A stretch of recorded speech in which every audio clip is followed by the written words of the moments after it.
Welcome to 2Cents FC. We are back again. I'm your host, Amobi Okugo, with my guy, L. Each week, we'll be discussing topics from around the soccer world and giving you our unfiltered thoughts and opinions. This week, we're joined by pro soccer player Kaiya McCollough. And this week, we'll be discussing Utah Royals' relocation to Kansas City, NWSL ratings, and Megan Rapinoe and the slippery slope of allyship. I probably butchered her last name. And it's Rapinoe.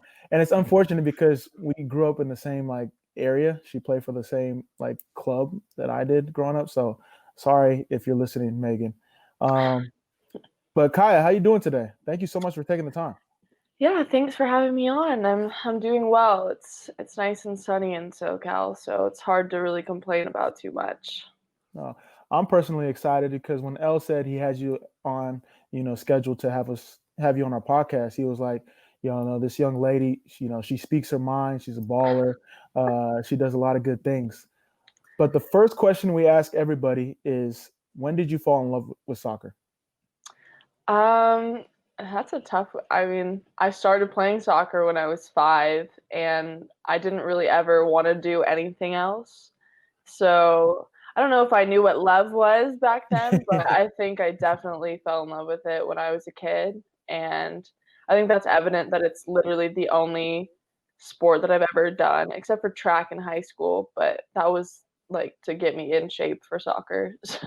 So at a pretty early age, I fell in love with it and never looked back. That's amazing. So, we spoke offline. You mentioned both your parents were student athletes at your alma mater. Did they have a history in soccer as well? I think my mom played rec soccer when she was a kid, but she was a gymnast, so that starts pretty early. And then my dad went there for football. I think he played high school soccer, so he knew about it. But I wouldn't say either of them have an extensive background in soccer. They kind of learned the game as I did, I think. Okay. It's always interesting. So when you have parents that are athletes, were they trying to coach you in soccer even though they didn't have obviously your experience, you being a professional? I mean, not my mom. Definitely not my mom. My dad maybe a little bit just because he played, but I think that stopped as I started, getting more elite because he realized that there was stuff that he couldn't really teach me. But definitely as a kid, he was never my coach or anything, but I think he tried to give me tips on what to do. So yes and no, but more so my dad, not my mom. Okay. And describe what it was like, we're both from NorCal, you're from SoCal, in the Orange County area, playing youth soccer in that area. It was really high level, and I don't think I really realized that until after I started ECNL and started traveling to other states to play other teams. Because before I was just always playing teams in SoCal, and I think anybody who talks to you will talk about how competitive youth soccer in Southern California and Northern California is. So it was really an environment that I think has produced a lot of stars. And most of my team at UCLA was from California, besides a few internationals. So I think it was just a really competitive environment, and I think it really helped fuel me to get me where I am today.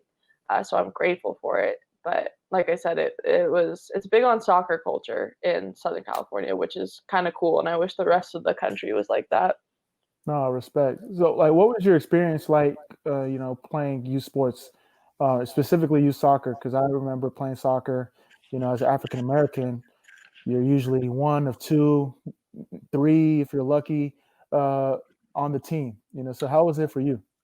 Yeah, Orange County, it wasn't any different than growing up in Orange County. Orange County is very predominantly white, so I was always kind of one of the only Black kids anyways.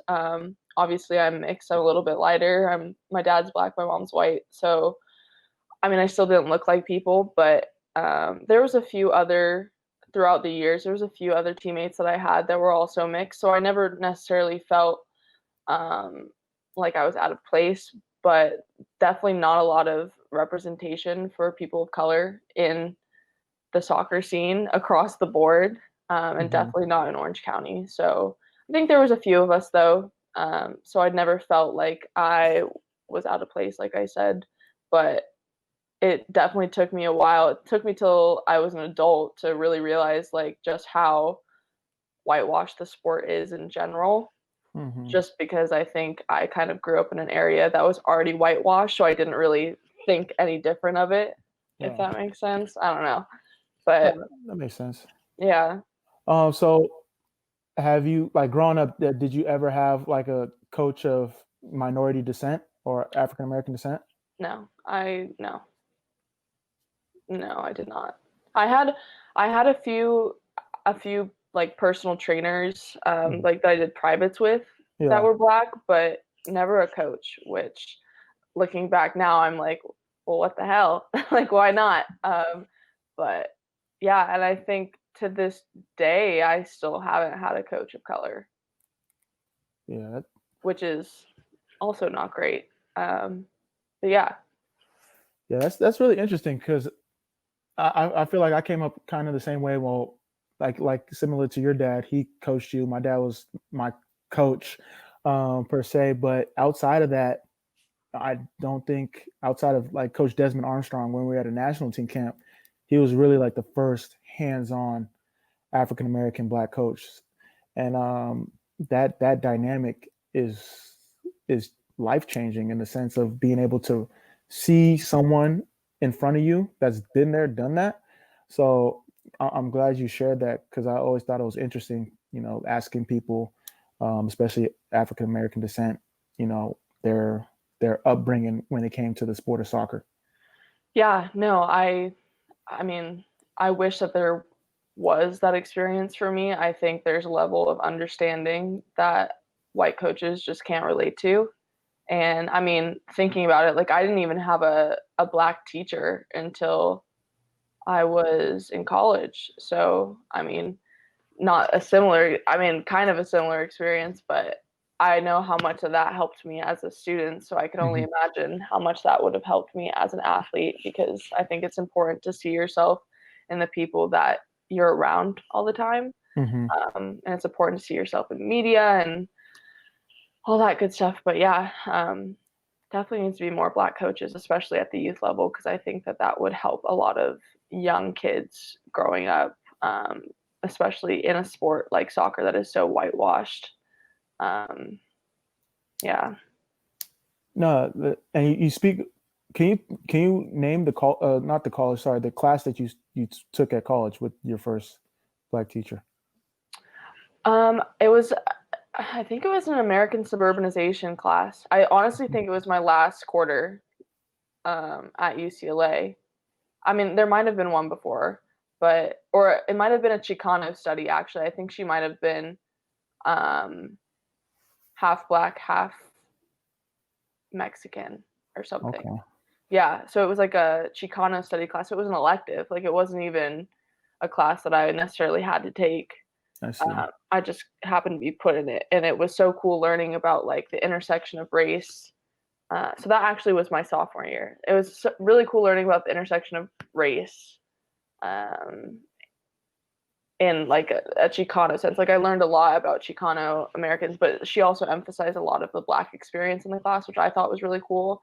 So it was just nice to be taught by a woman of color.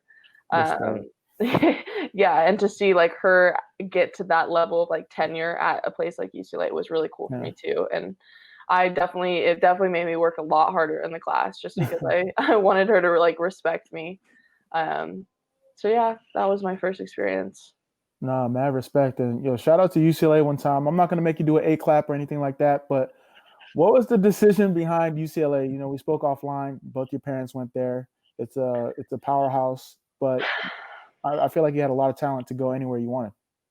Yeah, my top three were always, this was kind of hammered into me as a kid. My top three were always Stanford, Cal, and UCLA. So I never honestly really considered any other place, which is Mhm. like, I guess, weird to say, but I never did.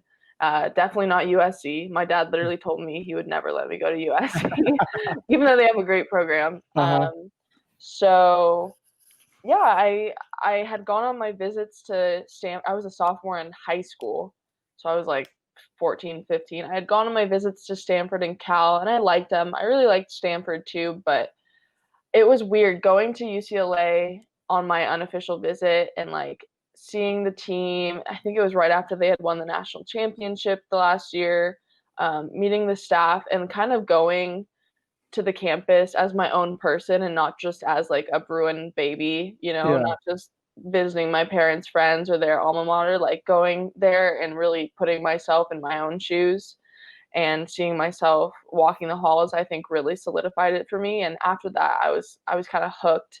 And it just so happened that after my visit, I got offered pretty soon after, and I honestly didn't even really hesitate. I was like, yeah, like give me the day to think about it. But I was Yeah. like, oh, I'm sold. Like I'm Uh, totally going. And it ended up being like one of the greatest decisions I've ever made. So I'm thankful that my 15-year-old self had the common sense to pick UCLA because that's a big decision as a kid. nah, respect. I always tell people like once they get you on the UCLA campus, it's different. It's over. It's over. It's just a different energy about it. But you mentioned something that's really interesting when it comes to the women's game.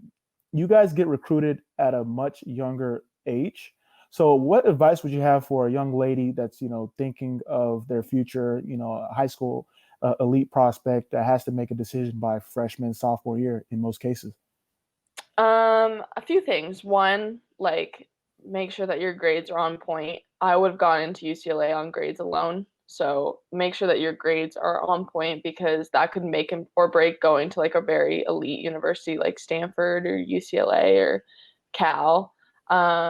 And then two, just do your research. I think I honestly could have done a better job of researching schools, but I also had the mindset where like this is where I want to go. But there's going to be a good fit for everybody. And I think just doing your research, not just on the soccer program, but on majors, on academic resources, and on campus activities, like where you'll be living, what's around in the area. And one thing that I've kind of determined that I should have done more as a high schooler was researching like what resources I had as a black student at UCLA because I don't think I nearly used enough while I was there and I didn't get nearly as involved as I would have liked to. So I think making sure that I mean now a lot of athletic departments are providing a lot more support for black student athletes, but I feel like that's something that like a young person who's I mean, in any sport who's trying to, get to college is just making sure that you have the resources that you need while you're going to be moving away from home for the first time.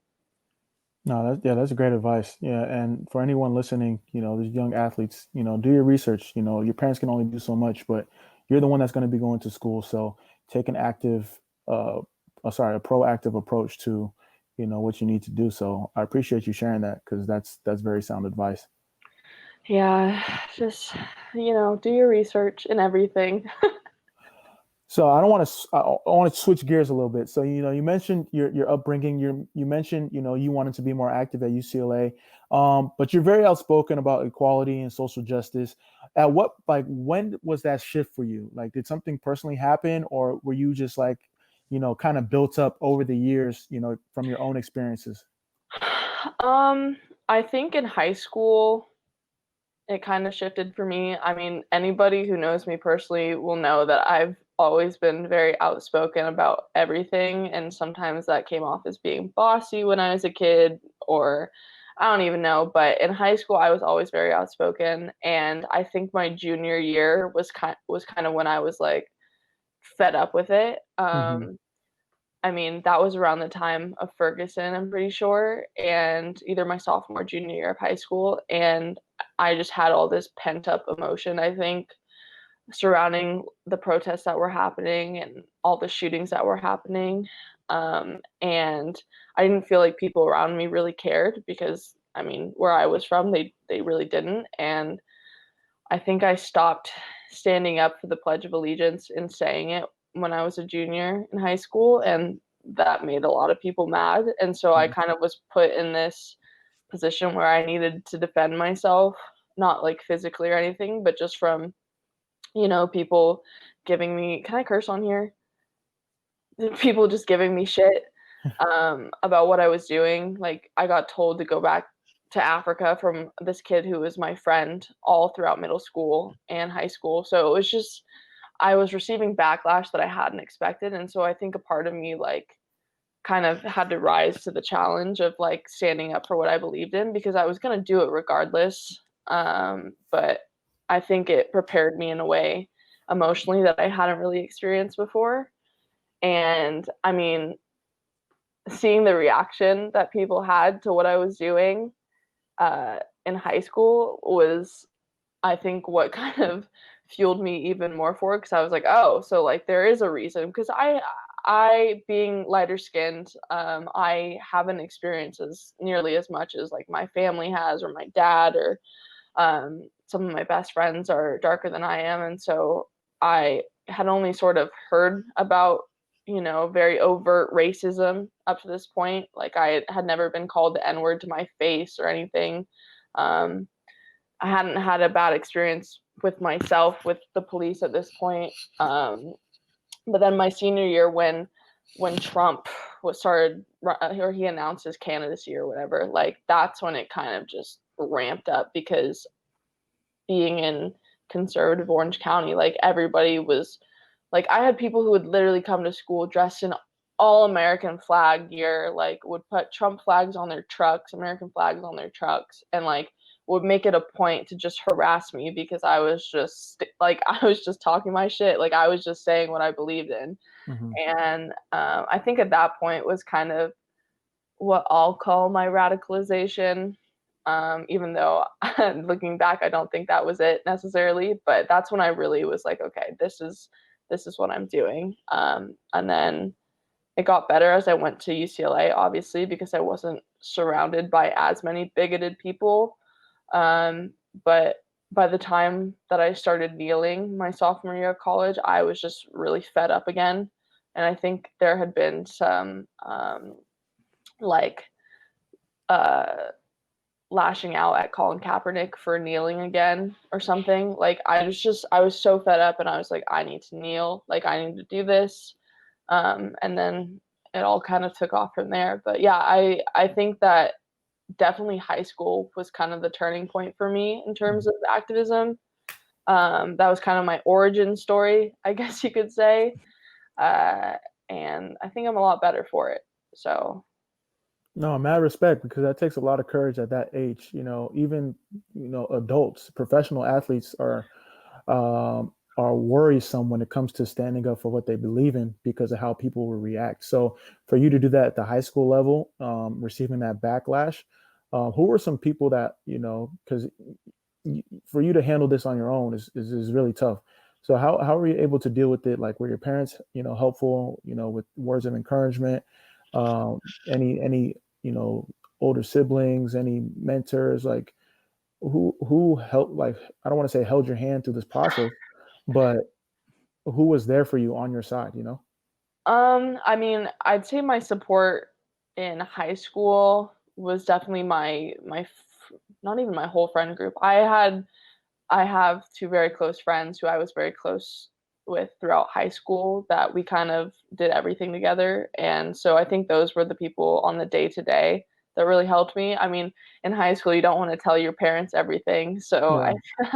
I feel like they were my major support system then. But as when I got to college, the first person I told about wanting to kneel was my mom, and then my dad, and then I talked to my coaches who were amazing and supported me through every step of the way, and my teammates were really awesome too. So I think I just had like a very supportive network of Hmm. people who I knew had my back. And I said it too, like when I first talked to my mom, I was like, as long as my family is behind me, as long as my friends, like my close friends are behind me, and my team is behind me, like I really don't need anybody else's approval for what I'm going to do.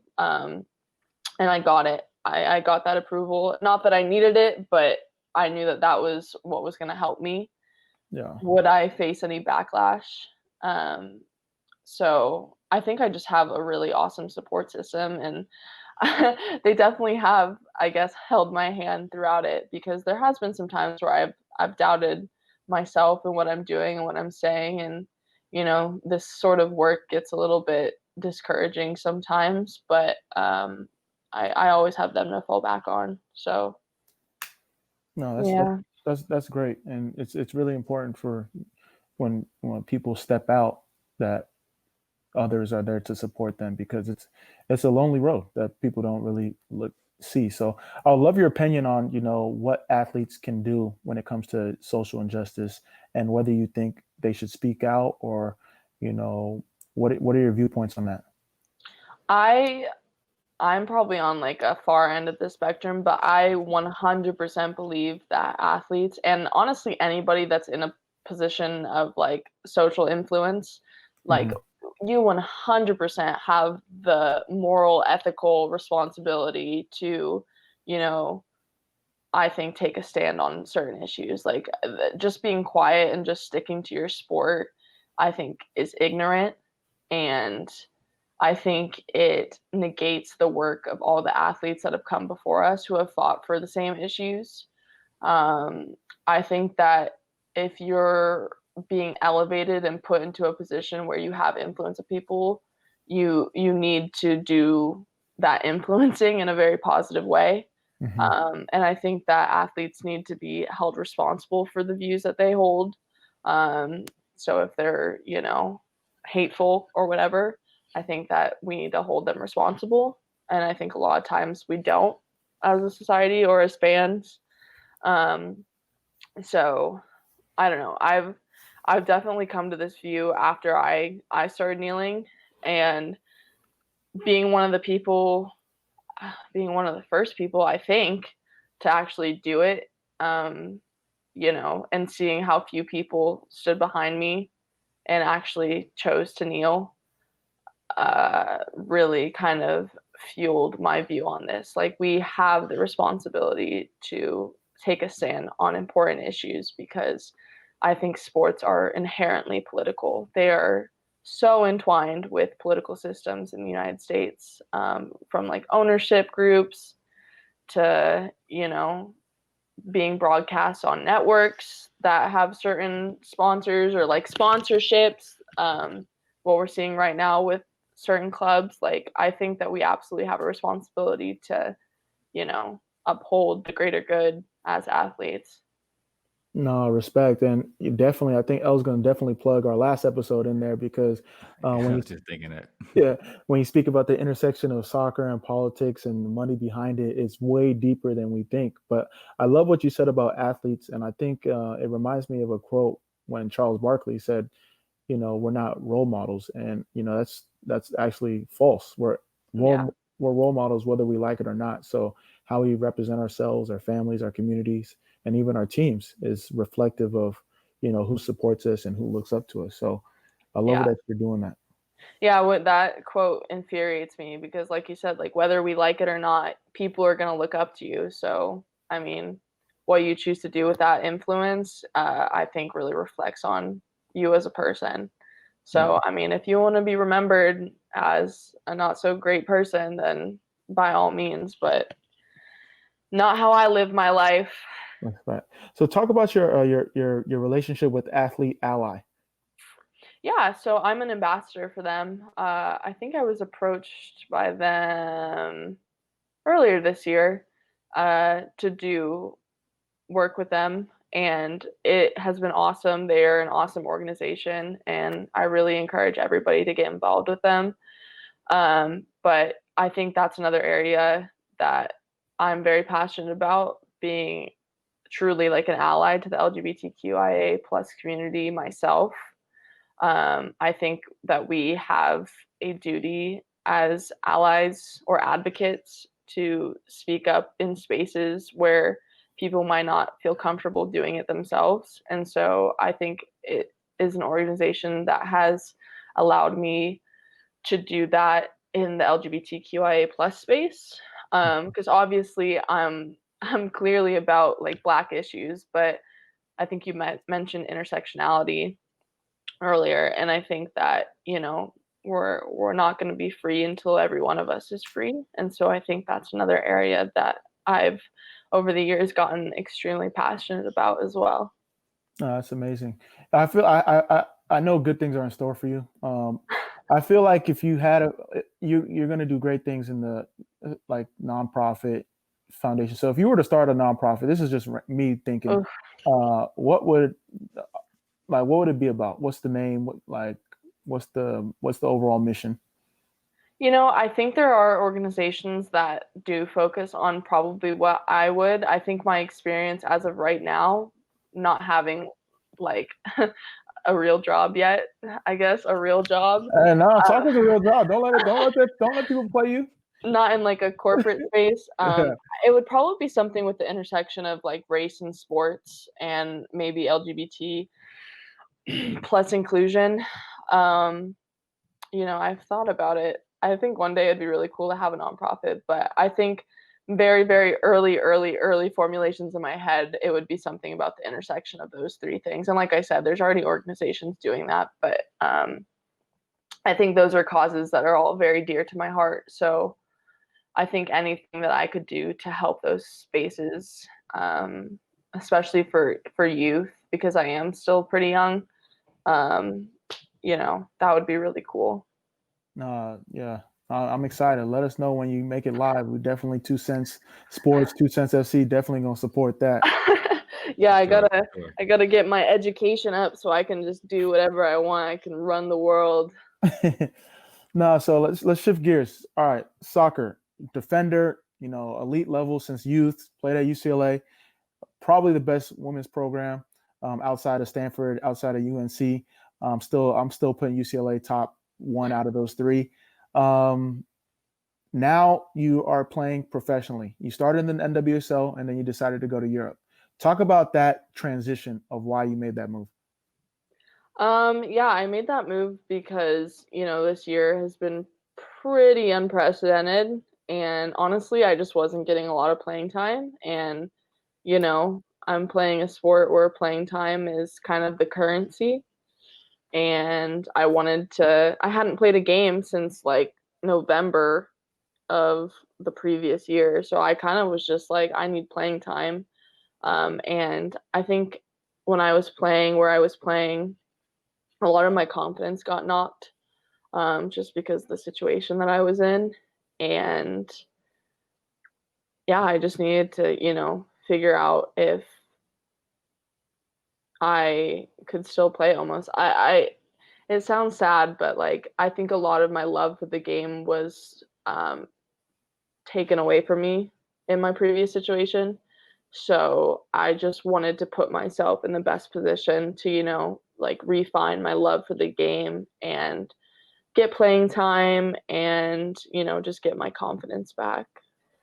No, I'm so glad you share that because a lot of people see professional athletes and it's like you're getting paid to play soccer. Why are you complaining? But they don't see the ins and outs, dealing with injuries, dealing with unfortunate situations, dealing with, highs and lows.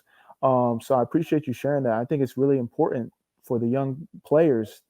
Not every team is a good team for you, Yeah. whether it's playing time, whether it's a coach, whether it's your teammates, you're not meshing well with them.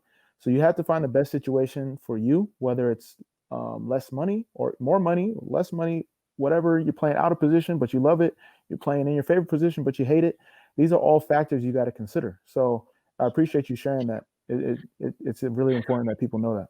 Yeah, I've honestly tried to be very transparent throughout my whole professional journey, and I think maybe sometimes I overshare on Twitter, but that's just kind of how I am as a person. But yeah, I mean, it has been something that I've been doing for my entire almost all my life, like 17 years or something crazy. And so it's not always peaches and rainbows. And I totally relate when you're like when you just said that like people are like, you're getting paid to play soccer. Like, what are you complaining about? Like there is definitely, you Mhm. know, once soccer became more of a job for me, it I mean, I think that kind of happened once I went to college. Like it loses some of the fun, I guess, Yeah. because that's what you do to get your paycheck. That's what you do to get Yeah. your degree, your education. So it becomes more of a job and not that there's anything wrong with that, but it's a different dynamic because I used to play soccer for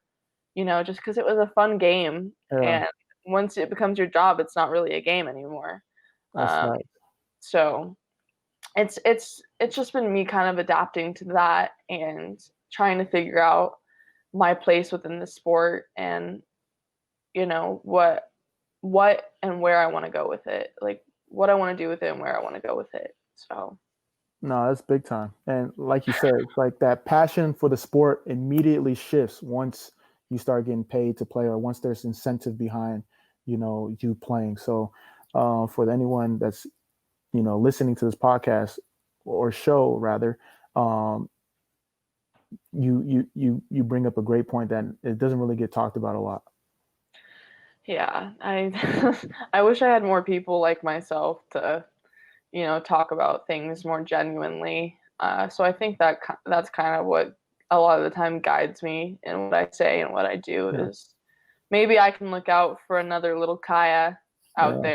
there. So what would you tell young Kaya now that you're 4 or 5 years, playing professionally? Uh, if you were starting all over, what would you tell young Kaya? Like, this is what you need to look out for. This is what you need to focus on as you become a professional. Well, yeah, I mean, do you mean like college? Like, since I played like 4 years of college and then this Uh, is my rookie season? yeah, yeah. Sorry. Yeah, I mean, Okay, I count UCLA soccer as yeah, professional. You okay. guys, you guys are ballers, all y'all. So Okay, I would consider it too, kind of, but I was just making sure. I actually wrote a letter to my younger self, kind of at the start of all the protests, the Black Lives Matter protests. But I mean, I would just tell her to, you know, stay strong to your convictions, and not everybody's gonna like it. Not everybody's gonna like what you have to say, and you might, get beat down for it a little bit, but don't ever let it break your spirit mhm. and um, just stay on the path, stay on the course because it's gonna work itself out. Okay. I got a follow-up question. This is a scenario that a friend of mine, Bobby Warshaw, always brings up. Would you rather be the star player of an all right team? Okay, you maybe make the playoffs, you maybe don't. Or would you rather be, a utility player? Say there's 30 games in a season, you might start 15 to 20. You don't know. You might play right back, you might play center back, you might play left back, but your team's consistently competing for championships. The second one, because I feel like that's what I was like. I think defenders don't get nearly enough credit You just get for. blamed for everything, right? Oh, you get blamed for everything. Everything's your fault, and Hmm. then like you get none of the glory because you're not Yeah. scoring the goals. Like I could save literally 4 goals in a game, and like not once was I ever, picked for a post game interview. So, Hmm. I mean, I think not that I didn't love my experience at UCLA because I did, but I do think like defenders a lot of times don't get enough credit Yeah. for the work that they do, and it was a different transition for me because I used to be a forward as a kid, and I transitioned to defender when I was like 14 because I was fast, and it stuck, and I ended up being great at it. But bye bye went the glory. Yeah.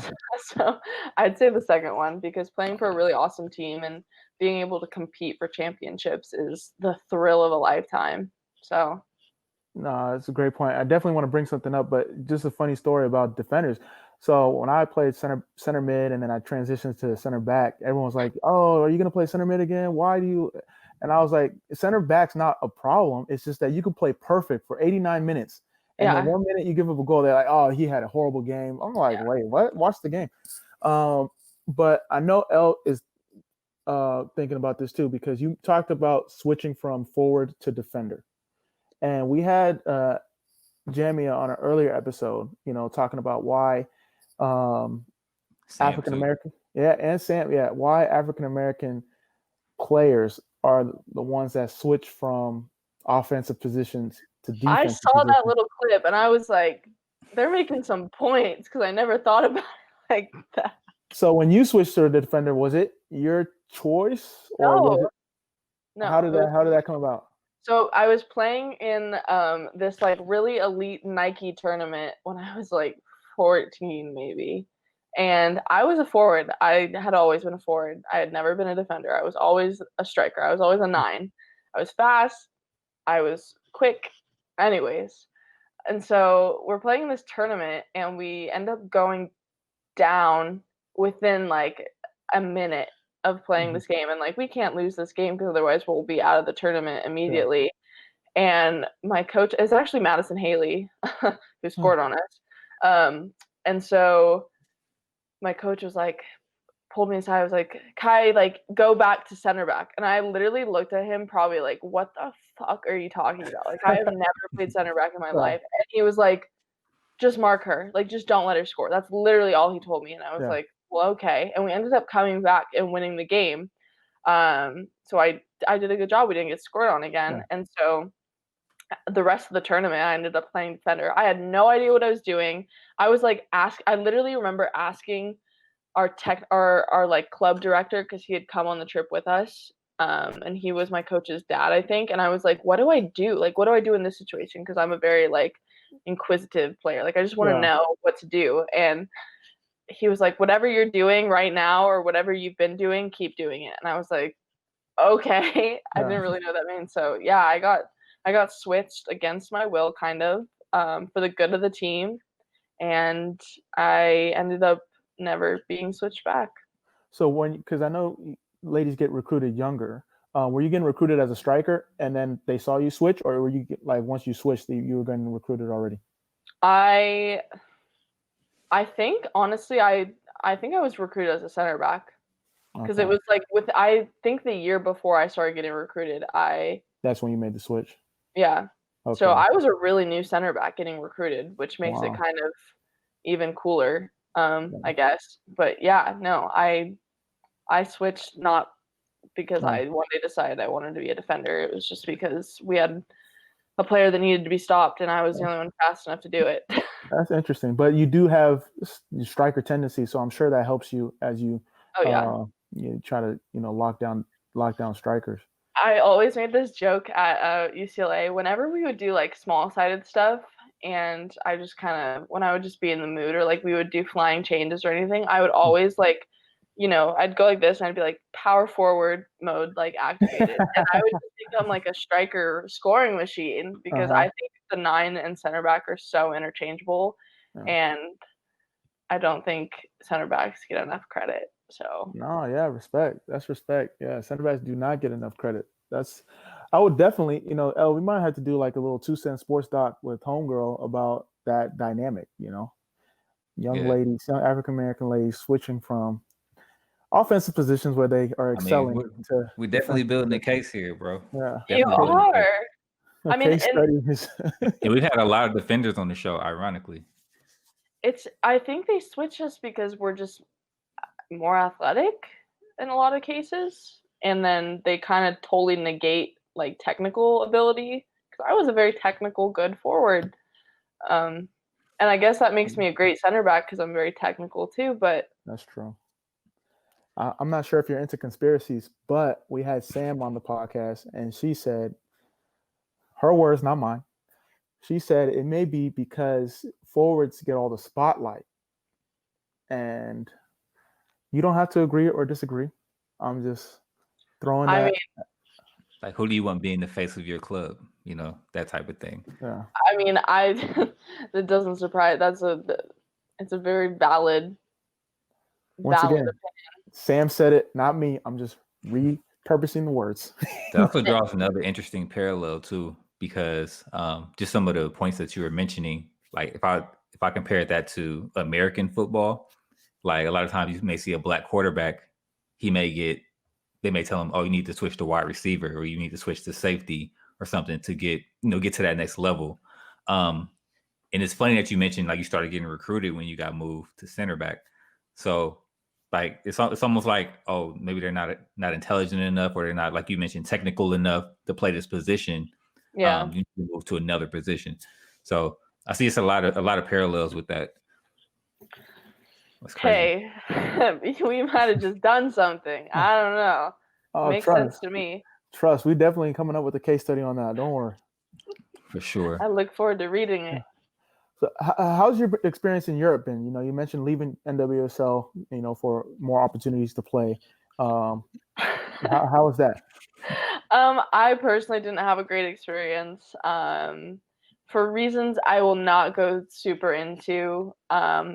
But I kind of needed to get out of that environment, and also like with Corona, it kind of everything got shut down. Like a lot of countries got put into lockdown, so I wasn't even really, since I was playing in the second league, like I wasn't even really able to play games after.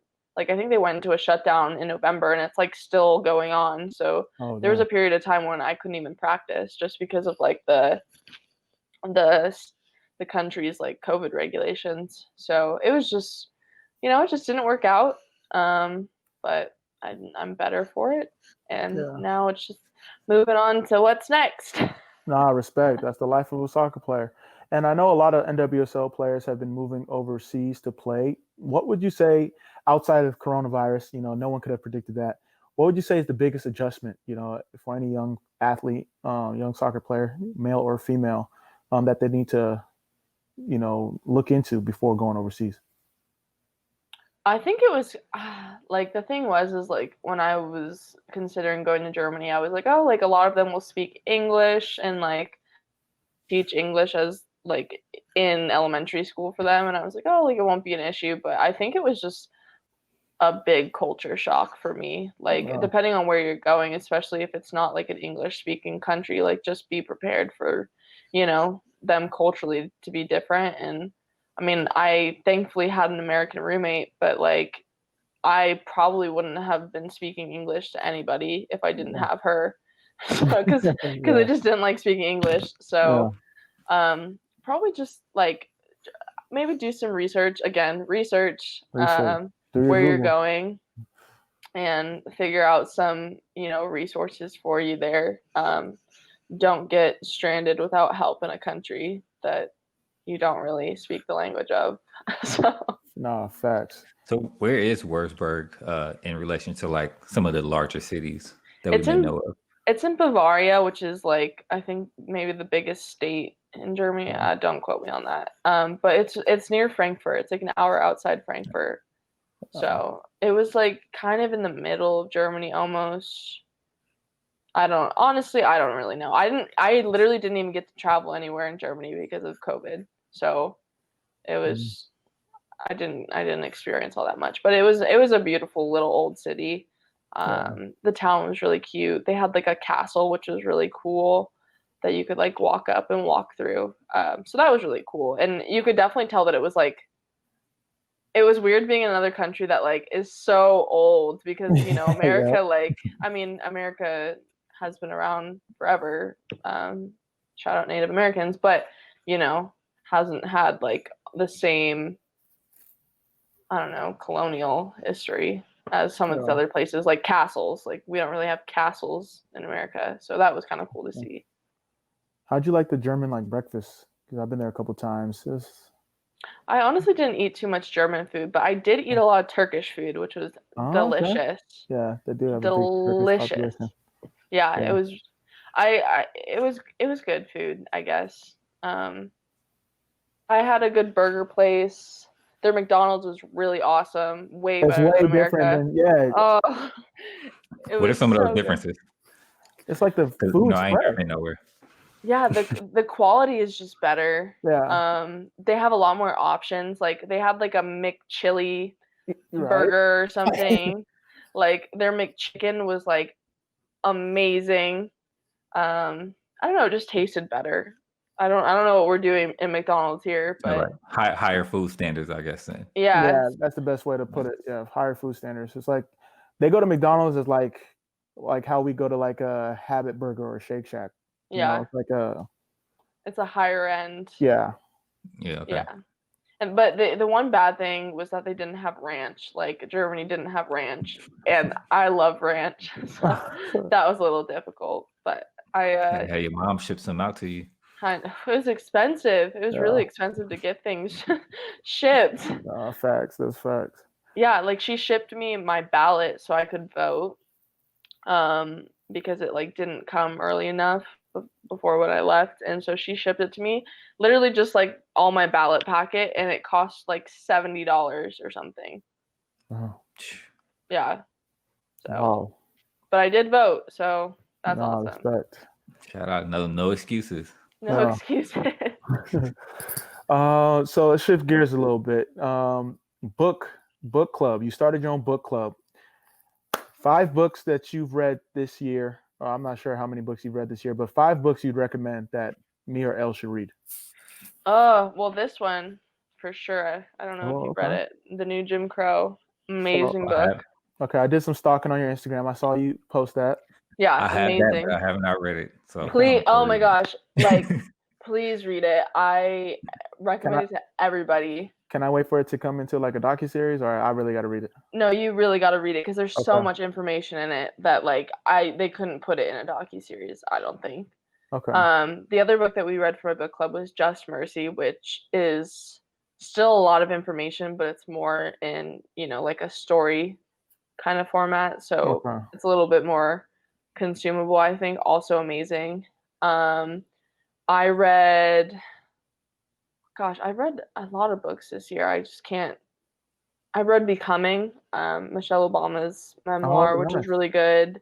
Really gave insight to, the Obama presidency, and it was really cool to see her growing up as like a Black woman from the South Side of Chicago.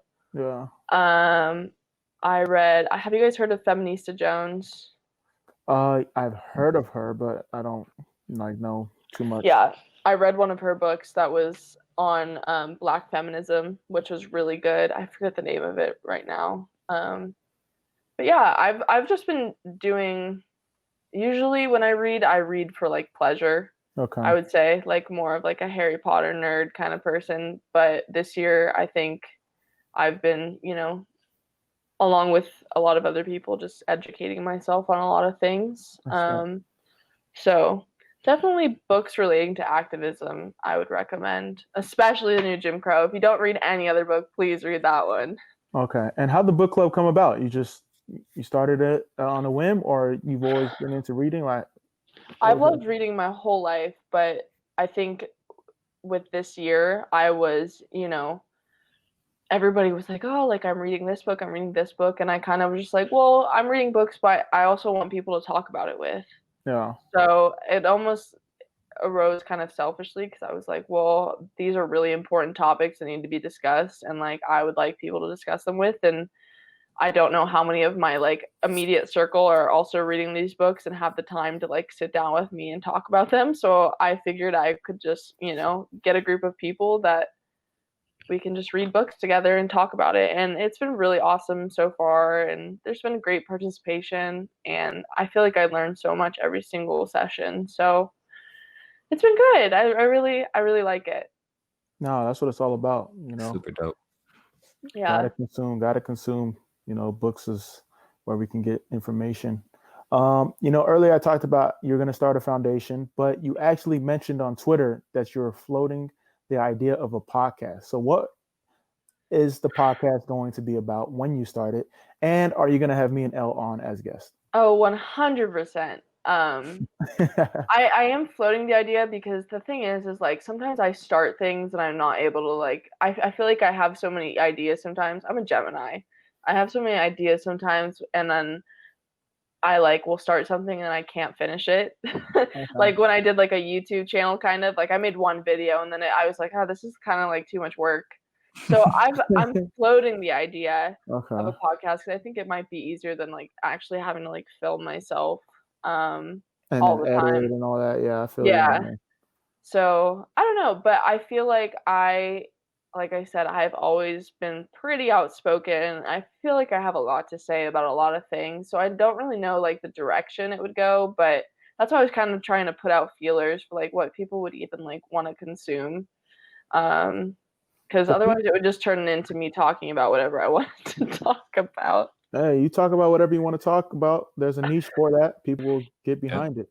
And if you need a team to support it, 2Cents Sports, we're right here with you. So and then I'm like, oh, people would support me in it. So like, I definitely should, but I don't want to like, bore people to death. Yeah. Now, like we actually just started this podcast 26 episodes ago. And it was, I don't want to say it was on a whim. Yeah. but we've been talking about different things that we can possibly do, and then Elle was like, all right, let's get it done. And we made a commitment, and 26 episodes later, we got you on the podcast, and you're gonna start one soon. Full 2021. circle. Yeah, so we'll see.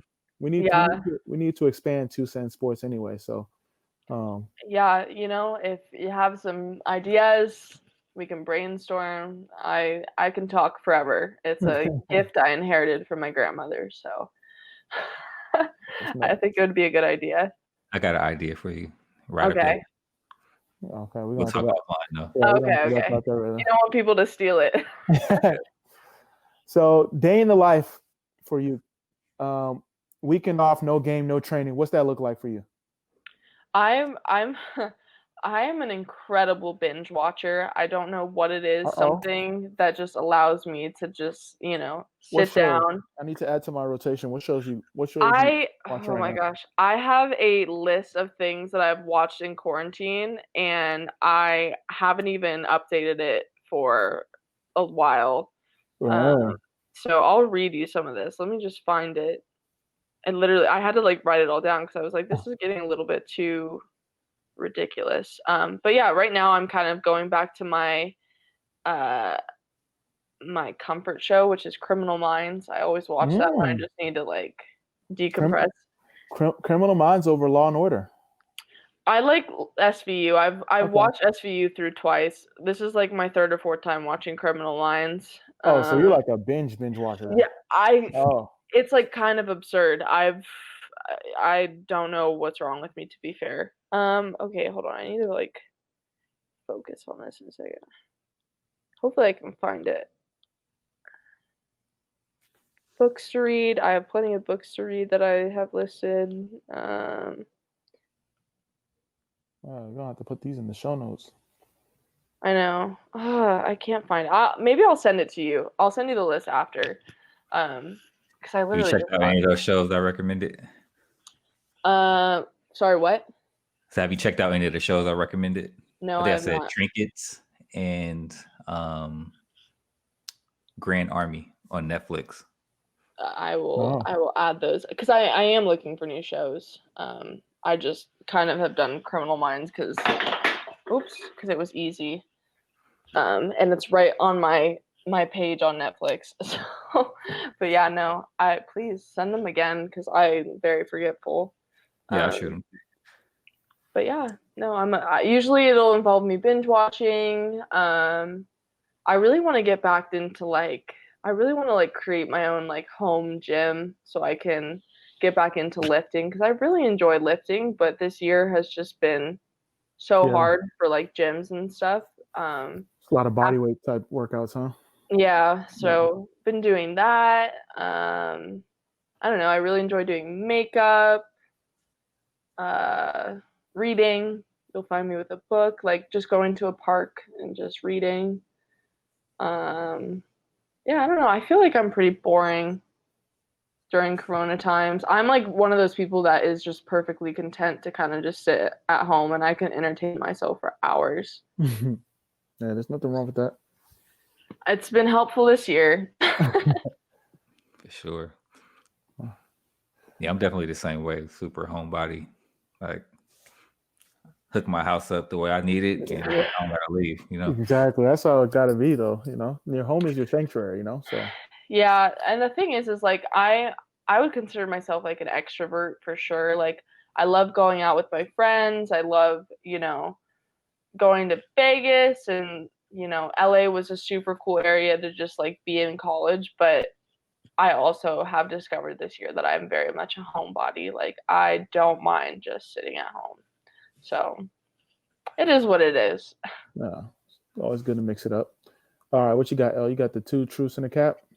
Yeah, so let's get into 2 truths and a cap. I think I prepped you on this a little bit. Oh, yeah, I wrote them down. Uh-oh. Yeah, okay. So you got to tell us 3 facts about yourself. 2 of them will be true. 1 will be a lie. And Amobi and I had to guess what the lie is or what the cap is. Okay. Speaking of caps. Okay, I'm ready. Yeah, I guess I kind of gave this one away. Before I became a defender, I was a forward. Oh, you can switch it up if you want. You can add it before. I don't know what I could come up with on the fly though. Hold on. No, it's fine. I wore cat whiskers on national television during a game, and I visited 3 countries outside the U.S. for soccer. Oh, okay. Cat whiskers during a game. What game could that have been? I'm gonna say visited 3 countries as a cap. For Final real? answer. Oh, I still have it. I still have to answer. Nah, because you played for Irvine Strikers and Surf growing up, like big clubs. Cat whiskers during a game. That's too outlandish not to be a lie. Yeah, I guess I got to go with 3 countries. Yeah, I've been to 3 countries. Yep, you guys got it. I think I've been to 5, so not 3. Woo! I wore cat whiskers on Okay. Halloween my senior year at UCLA. I really love Halloween, and it was absurd to me that I had to play on Halloween and I didn't get to dress up. So I put on cat whiskers and played the whole game like that. And the girl called me, like, one of the girls I was marking called me like a freak or something. it was pretty funny. That's crazy. Hey, you kind of threw a little curveball there. Like, Yeah. it's not 3, I've been to 5. 5. So. Yeah, so Yeah. we got it right, but we got it wrong at the same time. Yeah, I tried to make it like, a little sneaky, but I mean, I originally made the lie that I was a goalie before I was a defender, but I changed it. So you win. Sorry.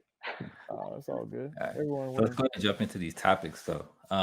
So as you all may know, the Utah Royals are relocating to Kansas City. The previous owner was wild problematic and essentially was forced to sell his teams, both his MLS and NWSL teams and USL team. So the Royals, they're looking like the first property that's getting picked up from his portfolio, and they happen to be headed to Kansas City, which is the home of one of the OG NWSL franchises. Pat Mahomes' fiance, Brittany Matthews, is also reported to have made an investment in the new ownership group. Sporting KC is interested in sharing their stadium with them, but that's a whole other issue. But I just want to get you guys' overall thoughts on, like, do you think this is a good move for the league to, have another team in KC? How do you feel about, the team having to move versus, somebody buying them and them staying in Utah? What are your thoughts? I mean, I think it absolutely was the right decision for Deloy Hansen to sell, because obviously I think that we can't really put up with racism in sport, especially at this moment in time. So I think that was the right move. But I guess it's just really unfortunate knowing that so many people's lives are being uprooted. Like, I know what that's like to kind of have to pick up everything and move for soccer. So it sucks for them. And I'm sad that there wasn't an ownership group that came forward to, purchase them as the Utah Royals. But I think it's good that they're still trying to, maintain a team and they're not just like getting rid of it completely, because I think that the league needs to expand. There's definitely a market for it with women's soccer in the country, especially after seeing how successful the Challenge Cup was. So it's unfortunate that it's happening, but I also think that it's better than the team just folding completely. Yeah, I agree. I think it's better that a team is still around. Kansas City has a good history when it comes to NWSL and players that have played in that community. Obviously, it's unfortunate because what the Royals were doing, they had a lot of infrastructure that was right, but obviously the owner was wilding. So he's wilding. And some of the stories that didn't get out and that have been like amongst like group chats that I've heard, it makes it even more wild. Oh gosh. That's a story for another day. But yeah, it's good to see soccer not suffer. Obviously, sorry for the Salt Lake community. They're not going to have a team at the moment, but for Kansas City, I'm not sure why Sporting Kansas City doesn't want to share their or let them use their facilities. That's kind of weird. But yeah, I'm all for it. So hypothetically, if you guys were leading the ownership group and had to relocate, where would you relocate the team to? I mean, I like California, but we already have Angel City, so I don't know. I feel like Kansas City has a history, like you said, so. Yeah, my team's gonna be Bay Area, Sacramento, or Denver. Like those three markets. I think Denver, they have a lot of women talent, at the youth level. Obviously, Haran's from there. I think Mal Pugh's from there. A whole bunch of players from those. Sophia Smith. Yeah, a whole bunch of players. Howell. Oh, keep naming them because I don't know. There's a ton of Colorado talent. Yeah, so just like strategically, I think you can do a lot of great things in that community and then the Bay Area because you need a team to rival Angel City. They can't just be the only Cali team getting all the love. Yeah, Sacramento is coming in though. Yeah, we'll see. They talk a lot, but we'll see. We'll see if they get the team out here. I'm trying to think too. I don't know. I'm just so biased to Southern California and California in general because until this year, that was the only place that I've ever lived. So, I don't really know too much about other places, but I'm trying to think like where would I want to play soccer? Like I almost said like Arizona, but it's so hot. I don't know, a Vegas team could be kind of cool, I think. Oh, word on the street, a Vegas team is coming. Have it on good authority. I didn't know that, but like they just moved the Raiders there. I feel like Vegas has a really good sports community, and who wouldn't want to go to Vegas to watch soccer? Watch soccer, yep. My dad would be there all the time. Yeah, I don't know. Like I said, I feel like the history with Kansas City is there, like the infrastructure is there, so I feel like it was probably a safe move for the time being. But hopefully they expand to a lot more markets because women's soccer is so big in America, I think. And we saw how much of an impact, like with viewership, the Challenge Cup had this year. Like there's definitely a market for it. So hopefully they just keep expanding. Facts. Yeah, I'm hoping Atlanta starts one. I'm from Cali, but I live in the Atlanta area. So hoping we can get one out here. Also, I think it would be dope for the leagues to actually, work in tandem a little bit better. So that you're not, because I know we have this whole franchise model thing and like that comes with like naming rights and all this other stuff.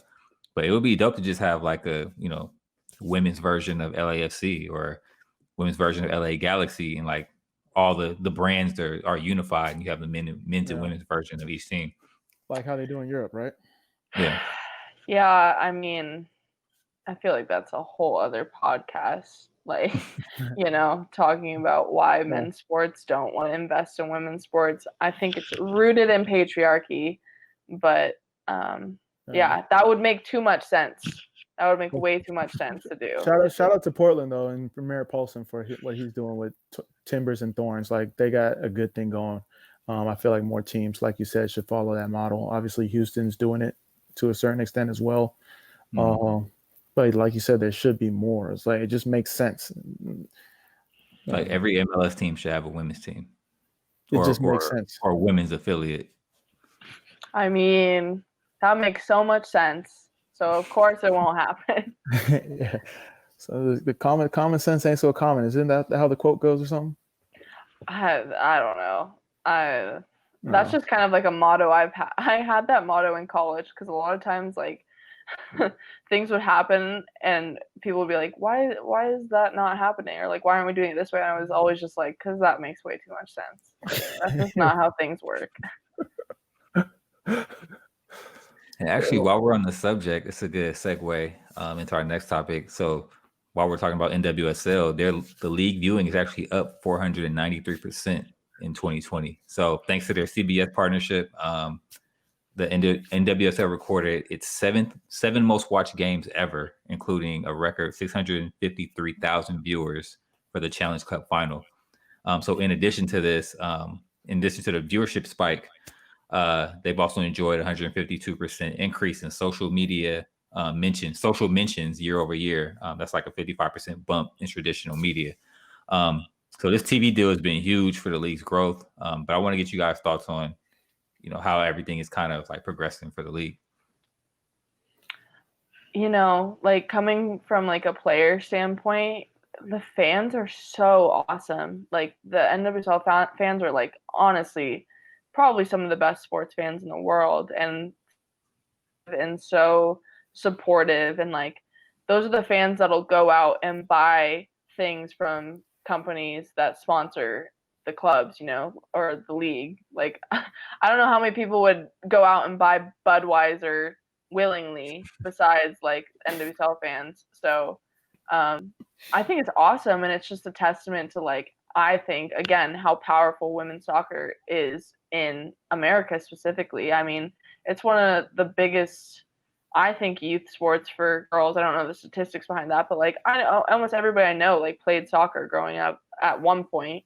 So I don't know. I think it's awesome, and it's such a testament to like the league and how they, they did the bubble first and get hardly any credit for it. It's always the NBA bubble that's being, glossed over.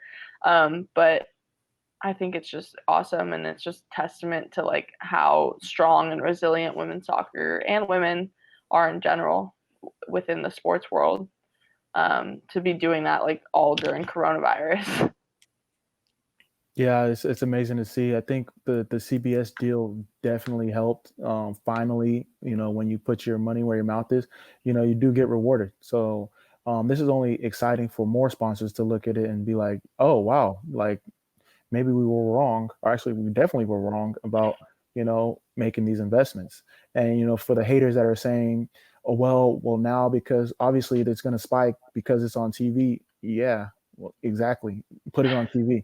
So I think it's important to see, because like you said, when it comes to youth sports, everyone has played soccer, especially young ladies. They all play soccer, and it translates to competitive. It translates to, so if you can have it on TV and give people an option to see it as a viable pro path or career path, you're only going to get more people invested in the sport.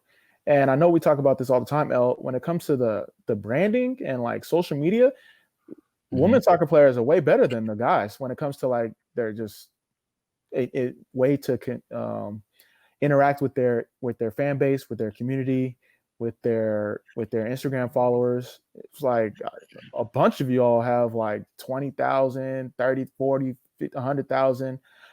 Obviously, maybe some of them are fake. I'm not going to be the one that's talking about bots and stuff, but for the most part, y'all have a lot of followers, and I think that can translate to getting more exposure for the sport.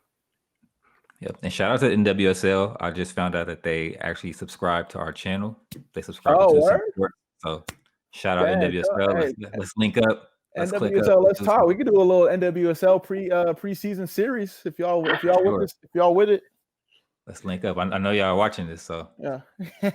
No, but yeah, they even just, I think there was like a poll that came out with like engagement, and the NWSL and the WNBA had like some of the highest engagement on like social media platforms. I think again is just like a testament to how powerful women's soccer is, and the fan base. Like you said, women's soccer players are, I think, very good at engaging with fans, but I also think it's because fans are so engage worthy. Like it's not like it's not just them consuming the sport. Like they invest in the players and in their livelihoods, and like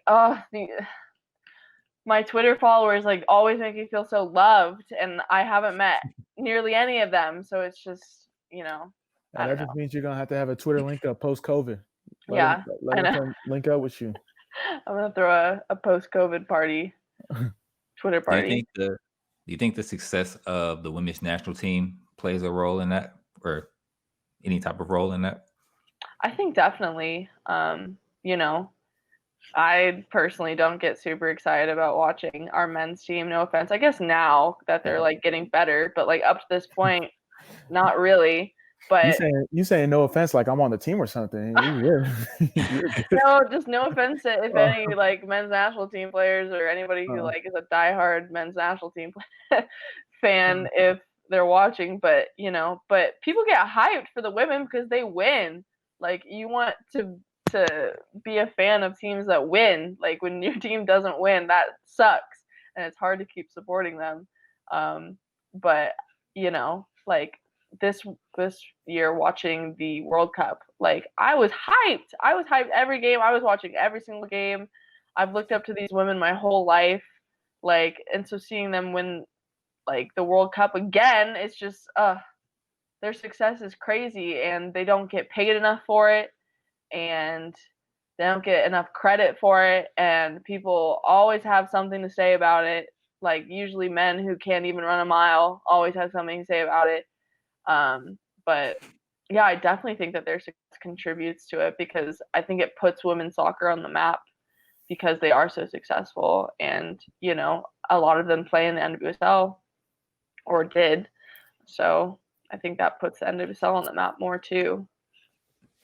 Yeah, you mentioned World Cup. That's another case study to add to our theory, with Crystal Dunn being moved to left back, left or right back, left back. But she balled out though. Yeah, I mean, killed it. She gets so snubbed all the time. She's like one of the best players in the world. She's so talented. And anyways, yeah, just add it to the case study. My dad and I talk about her all the time. Oh, that's like you said, I think that could be a whole nother podcast. We're gonna make it into a case study series at some point. Just do like a mini pod, like a mini episode. And just once a week. A little expose or something like that. Yeah, just get like the stats and stuff and really, you know, dig into it. But hopefully Portland, you know, uses her correctly. I don't know. She's good anywhere. Yeah, I didn't know she got traded till recently. That's wild. Yeah. So historically, women have been at the forefront of many movements, like you mentioned before, leading the charge with the Challenge Cup. First one's back. Very little to no COVID cases outside of the team that couldn't come. Like leading the charge from an activism standpoint. So speaking up, being on the forefront.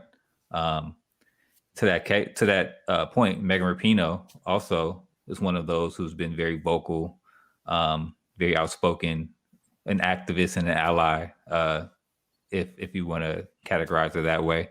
So her life is being adapted into a television series. So she wrote a memoir called One Life, and Sony Pictures has picked it up and is adapting it into a scripted television series. Hasn't been written yet, but I guess it's in the works. So the book will show, will kind of share her story from when she was her younger soccer career, growing up in her younger years in Reading, to her rise to stardom, and leading her to be a name and influencer around the world. And so her on-field performance and her activism has also afforded her a plethora of opportunities that some people would say has allowed her to overshadow others who may have been on the forefront and who may not have been able to get those same opportunities if it weren't for maybe color of their skin or however you want to put it. So, and Kai, I know you have some thoughts on this in general. So I kind of want to get your reaction to the television series, but also you mentioned something about Breanna Stewart becoming, being like a sports person of the year for her allyship and not necessarily her activism. So I want to get your thoughts on that. Yeah, this is tough because I mean, I can't even remember how many times I've said this. Like, Megan Rapinoe is like one of my role models. Like I started kneeling after she did because I was like, oh, a woman soccer player who's kneeling. Like, I could do that too. I think I actually haven't read the memoir yet. I was asking for it for Christmas, so I'll get back to you on that side of it. But I think it's cool that she's getting a show.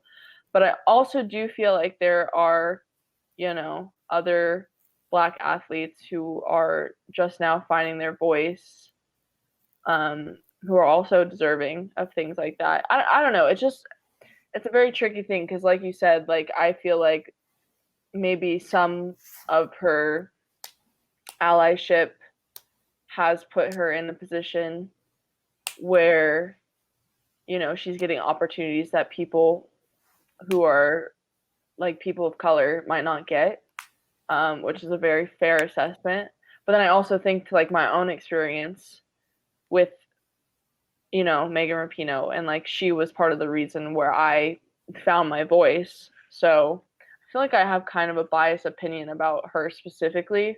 But, you know, with Breonna Stewart, like, again, I'm not going to knock anybody for, you know, participating in the movement in a positive way. But at the same time, like, I feel like that was just the most whitewashed thing I've ever seen this year. Like, to glance over all of the Black female athletes, Black and non-binary athletes in the WNBA who were doing such like powerful work in terms of activism was just blasphemous, honestly.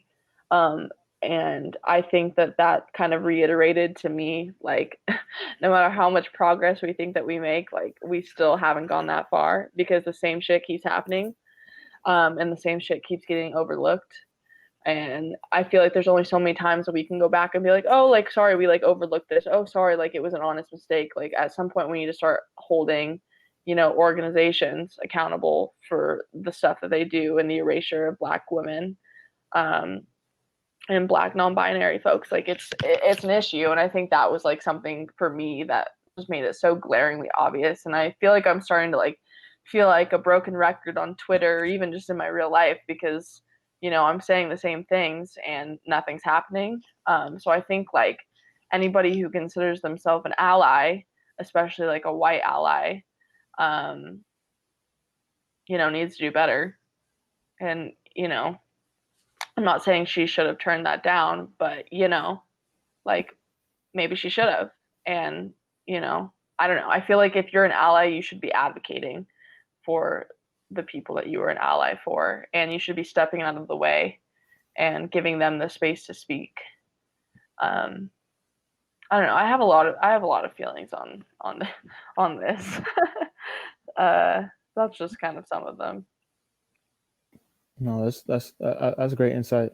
Yeah, I love how you mentioned the other WNBA players. You know, Maya Moore, who sat out, got, you know, For activism. yeah, for activism, got a gentleman exonerated. You know, you had Renee Montgomery, who also sat out, you know, for activism, doing amazing things. Um, I'm not sure if it had anything to do with, you know, Breonna Stewart winning as well, and then in conjunction with her allyship as why she received the recognition and award. But like you said, there's so many other candidates. Not to say that she's not deserving, but there's so many other candidates that definitely should have been considered. And hopefully they were at least considered and not just like, all right, we're going to have to meet this quota and we want to put this person in there. So, but with anything, when it comes to awards, someone's always going to be left out. But with everything that's gone on this year, there was a lot of oversight that happened when it came to their decisions with that. So, Yeah. but, yeah. Yeah, and to I don't have the exact quote in front of me, but there was a quote from I think the editor in chief or something like that from what, ESPN. Was it ESPN or Sports Illustrated? I think it was Sports Illustrated. No. Okay. And they mentioned her allyship as a reason why she was selected, but the group that she was selected into was, I guess, like a group of people who have been outspoken and who have kind of been activists in the sports world. So it's almost like this slot could have been better used for someone else who was actually more out. Because, you know, Naomi Osaka was in that group. Yeah. Yeah, she sat out a game. Yeah. Yeah. So it could have been better used for someone else, but I think that's where a lot of the outroar was. I just feel like it was very tone deaf. Like this entire year has been kind of like our country's reckoning with like the racial injustice that's going on, and like people are finally waking up to what's happening, which, you know, is a good thing. But at the same time, like, we're not going to make any progress if nobody's willing to make progress. Like, if we're not going to actually like hold entities like Sports Illustrated accountable for these things, like the same systems of oppression are going to keep oppressing. So I don't know. Like you said, there was plenty of other candidates that could have been chosen, and not to say that she wasn't deserving at all, but there was. And I mean, they were erased because they were Black. Yeah. Seems pretty obvious. I don't know, and it just feels like sometimes, like on social media, like people were just dancing around that, like instead of just being like, look, this is what it is, this is what's happening, and we just need to call it out for what it is. Like, we're never gonna. One of the things that like I like about this book, The New Jim Crow, is it talks about how like a lot of our problems are stemming from the fact that like we try and claim ourselves as like a colorblind society, and like that's a problem. Like, if we're claiming that race doesn't have anything to do with anything, like when it clearly does, it influences almost every aspect of life. Like, we're not going to get anywhere. So I think we're seeing it again in this moment, and we've seen it all year. And so it's like, you know, that's part of, I think, the collective trauma what Black people are experiencing right now, is like just having to see this shit over and over and over and over again. And like, you know, we see it. Yeah. It's pretty obvious. But you know, we need white people to step up and confront their own biases. For sure. All right, so let's lighten the mood up a little bit more, and get into one of our favorite parts of the show. A little game we call like this. It's my favorite no card, yellow card, red card. I wish I had cards. I'm gonna get some cards one day. Watch. So this is a rapid fire segment of the show where I spit out some topics, and using the soccer card system, our guests here as well as Amobi will give their thoughts and opinions on it, in their ratings on these topics. So no card obviously is I'm in agreement, I'm cool with it. Yellow card is I can go either way, and red card is I disagree or I'm not cool with it. All right, so we got 2 topics this week. First one, no card, yellow card, red card. The Athletic omitting the NWSL bubble in its list of top moments in the year 2020. Red card. She said red for sure. I would say, yeah, I got to give it a red. I was going to give it yellow, but after you look at the list, 20 moments, yeah, it's definitely, because they're the first ones. They completed it the whole way through, no hiccups, and then the ratings were really high, right? So, yeah, you got to put that in there. Yeah, red card. Yeah, it was a complete success, and like living in the bubble, like it was so well managed, and it was incredible. And like I feel like a lot of us as players were like worried about what was going to happen, and worried because it like hadn't been done before, but we did it and it was successful, and we were all safe, and I felt very safe during it. And so for that to be overlooked, like not only in this thing but the entire year, it's been overshadowed by like, you know, the NBA bubble, or I don't know. Y'all didn't have like barbershops, and y'all didn't have like golf courses, you know. I mean, the thing is like women don't need all that frou-frou stuff. We're gonna get the job done. We always do. Mm-hmm. So we didn't need the barbershops or the fancy food. You know, I got Postmated food. I got some Instacarted groceries, and I was chilling. Okay. You know. Yeah. Red card. Shout out Instacart Postmates. If y'all want to sponsor this episode, hit us up. Hit up L. He's over there. Now, yeah, Uber Eats or Uber wants to sponsor the show. Holla at me. Send us some promo codes. Right. All right. Next up, no card, yellow card, red card. UCLA switching to Nike/Jordan brand for the athletic teams. I'm gonna say red card because I'm so mad, but like really no card because that's amazing for them. But I'm so mad. It's because I was like, why are you saying red card? But it's like all the gear you could have got, right? Oh my gosh, the year after I left, like I could have been, you know, dripped out in Nike, but no card, I guess. The baby blue Nikes, like the basketball team and football team is gonna get so decked out. It's not even funny. And Jordan, oh my gosh, they're gonna get so decked out. Like finally. I'm an Adidas guy just because, like, you know, loyalties. But this is finally how we're going to start recruiting some top talent. Yeah. Yo, you come to the campus, you see, like, what we're working with. Then you get to the, you know, locker room and you see the gear. Oh. Yeah, it's gonna be different now. So Oh. we might finally win a couple games again when it comes to the football and definitely the basketball. So Yeah. I mean, apparel I got matters. Chip Kelly, so I don't know how successful the football team will be. My And dad. I'm talking shit because I'm an Oregon fan, and Chip was notoriously the coach for Oregon in our glory days, our early glory days.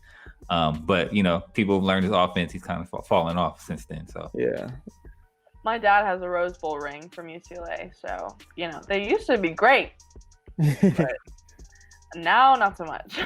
Yeah, we're gonna have to. I don't know. We're gonna have to pay Nick Saban whatever he wants. We gotta get somebody. Yeah, it's cool. I'm still gonna try and finesse some gear. I still know some people there, so Oh, okay. I'm gonna do my best. So, respect. cool. Well, that's it for the week.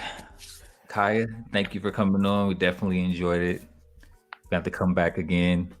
Run our book club or something like that. Yes, once you read the book. Yeah, that's on the to-do list. But where can the people find you? Where you at? Obviously Twitter, but if they want to connect with you. I'm on Instagram, I'm on Twitter. I literally respond to almost everything. So shoot me a tweet or a DM.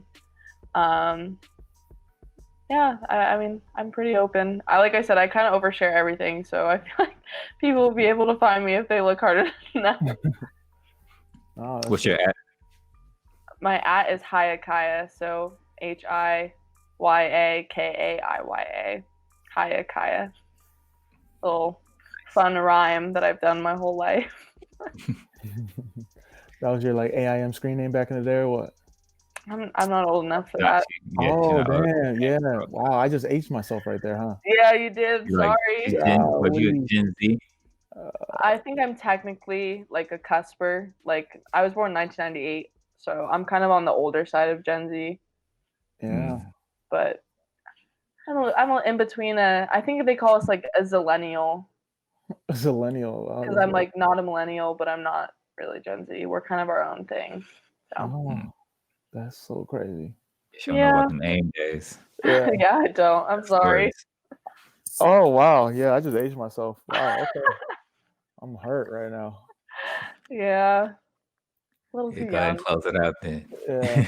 But yeah, on that note, that's our show for this week. Thank you so much for joining us. We really appreciate you, taking the time to come on. Happy holidays. For the audience, subscribe, rate, and review. It helps us get discovered. We just broke 100 subscribers on the YouTube channel. Much love on that. Follow us on the socials at 2Cents FC. Check us out, our merch at 2centsports.shop. You see me rocking out the gear, got the hat. L's rocking the long sleeve tee.